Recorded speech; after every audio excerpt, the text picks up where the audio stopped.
অবৈধ অস্ত্রগুলো এখনো কেন উদ্ধার করা সম্ভব হয়নি এ নিয়ে অন্তর্বর্তীকালীন সরকারের কাছে প্রশ্ন রাখেন বিএনপি নেতা রুহুল কবির রিজভী। সোমবার দুপুর 12টায় বগুড়া সদরের আকাশতার এলাকায় গণঅভ্যুত্থানে শহীদ রিকশা চালক কমর উদ্দিন বাঙ্গির পরিবারকে আর্থিক সহায়তা প্রদান শেষে অনুষ্ঠিত এক সংক্ষিপ্ত সমাবেশে তিনি এই প্রশ্ন করেন।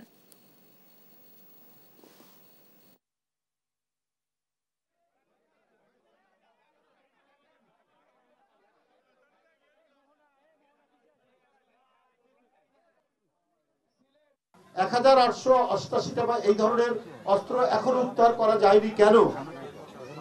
এই অস্ত্রগুলো তো যুবলীগ ছাত্রলীগের হাতে আছে, শ্রমিক লীগের হাতে আছে, আওয়ামী লীগের হাতে আছে।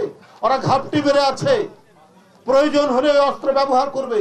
সরকার লাইসেন্স বাতিল করলে অস্ত্র উদ্ধার করতে হবে। এই অস্ত্র উদ্ধার না করলে এরা জনগণের বিরুদ্ধে এই অস্ত্র ব্যবহার করবে। তার প্রমাণ আমরা গোপালগঞ্জে পাচ্ছি, তার প্রমাণ আমরা কয়েকটি জেলায় ইতিমধ্যে দেখতে পেয়েছি।